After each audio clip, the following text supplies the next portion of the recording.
Assalamualaikum warahmatullahi wabarakatuh. Jumpa lagi di channel SCP Tani, channel yang membahas seputaran tani. Dan yang kali ini kita bahas yaitu tanaman cabai ori 212. Oke guys, di belakang saya nih, wih mantap banget, cabai ori 212. Buahnya lebat-lebat sekali. Dan ada apakah, bagaimanakah, seperti apakah?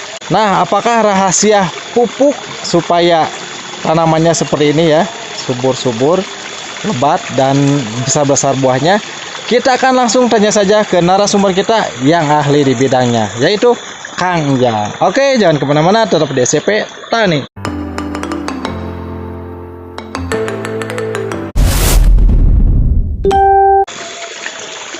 Assalamualaikum Kang Ujang. Waalaikumsalam, Bang. Oke, gimana Aduh, nih? ketahuan. Seperti biasa nih, kita akan menanya-nanya nih Bang. Gimana? Ini saya lihat-lihat dari tadi itu Gimana? tanaman cabainya ini buahnya lebat-lebat. Aduh, alhamdulillah, Bang. Emang ini yang saya harapkan ya. Emang yang namanya petani itu idam-idamkan ya seperti inilah. Nah, dari itu saya akan nanya lagi nih Bang nih. Gimana? Ini rasanya apa sih? Apa? Dikasih pupuk apa sih? Kok bisa selebat gini, Kang? Kalau buat pupuk, aduh udah ketahuan ya ini di bawah. Udah lah, nggak usah disumput-sumput lagi lah. Nggak usah kita rahasia-rahasiaan lagi. Oke, kita di sini mantap. bukan kita memamerkan produk ya, tapi kita harus lebihnya di sini. Ketika tanaman udah memasuki generatif seperti ini nih, banyak bunga dan calon buah yang udah bermunculan. Ini tuh hasil petikan ketiga kemarin. Kita tuh harus sesering mungkin melakukan pengaplikasian pupuk, mau dikocor maupun kita spray. Itu lebihnya ke fosfat sama kalium ya. Fosfat, kalium sama kalsium. Fosfat, kalium sama kalsium seperti itu Bang. Karena fungsi fosfat itu sangat berperan penting demi buat mengangkut ya, serta kalium juga akan merangsang pembungaan dan kalsium akan mempertebal dinding tanaman. Dia tuh akan memberi atau melapisi buah-buah atau bunga-bunga yang ini nih, bunga-bunga cabai yang bermunculan supaya dia tuh tidak rontok ya. Seperti itu Bang. Iya benar. Kalau bunganya tidak rontok berarti itu calon buah ya, calon buah semua. Kalau misalkan kita rajin dalam perawatannya, ini tuh bisa jadi buah semuanya. Mungkin ada beberapa yang bisa terjadi rontok karena diakibatkan beberapa faktor.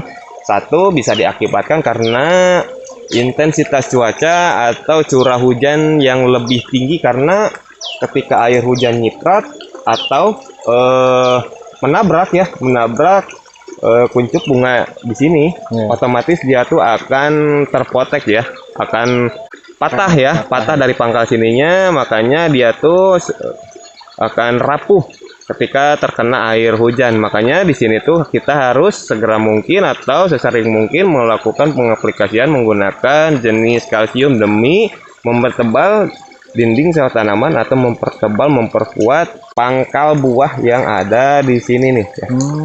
Itu Bang. Nah, untuk pupuk seperti tadi saya katakan, ada fosfat, ada kalium, ada juga kalsium. Nah, ketika yang namanya fosfat sama kalium itu adalah unsur hara makro ya.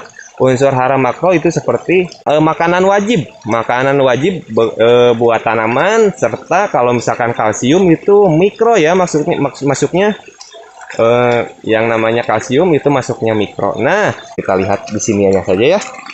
MKP ya, kita lihat ada 52-34. Ini tinggi fosfat sama kaliumnya, tapi ini tuh nggak ada unsur nitrogennya ya. Nitrogennya nggak ada di sini, tuh lebihnya ke fosfat sama kalium demi yang satu memperkuat cabang serta batang tanaman atau mengangkut hasil, yang kaliumnya 34% demi merangsang pembungaan serta pembuahan. Seperti itu Bang. Nah, yang satunya lagi kita rutin pengaplikasian kalsium ya, kalsium seperti ini.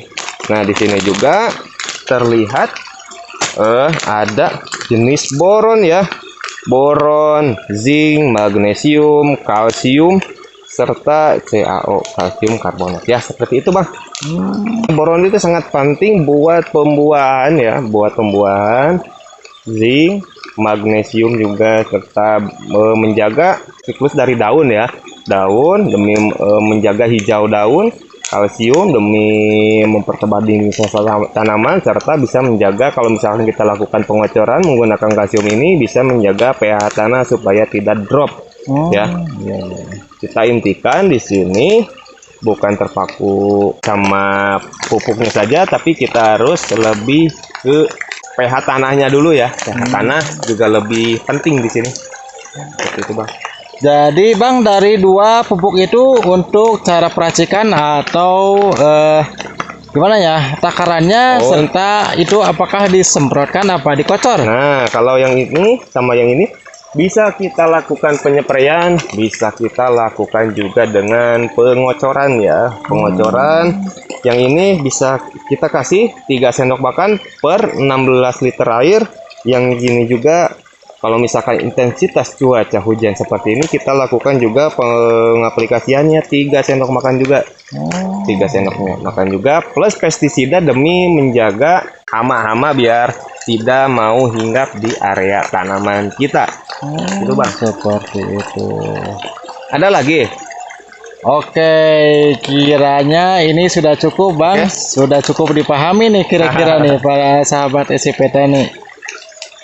Oke, mudah-mudahan ilmu yang saya beri ini bukan saya maksudnya mengajari, tapi saya juga di sini masih tahap belajar ya. Kita belajar bareng-bareng, kita saling sharing, kita saling memberi masukan. Kalau misalkan di tanaman saya pun ada gejala atau terkendala untuk dikoreksi ya. Untuk pemirsa, biar ketika kita lihat di tanaman kita ada yang terkena atau misalkan sekilas ada yang ini tuh, ada yang ini tuh. Oke, bisa dikoreksi melalui komenan di bawah ya. Oke, gitu, Mas. Oke Bang, terima kasih untuk ilmunya. Siap. Sukses selalu Bang. Amin. Amin. Nah, sahabat SCP Tani, itu dia rahasia dari buah cabai ini yang sangat lebat. Ternyata cuma 2 guys pupuknya yang dikasihkan oleh Kang Jang. Oke sahabat SCP Tani, semoga video ini bermanfaat bagi sahabat SCP Tani dan juga semua yang menonton video ini. Salam tani, yang belum subscribe silahkan di subscribe. Dan sampai ketemu lagi di video SCP Tani berikutnya. Wassalamualaikum warahmatullahi wabarakatuh.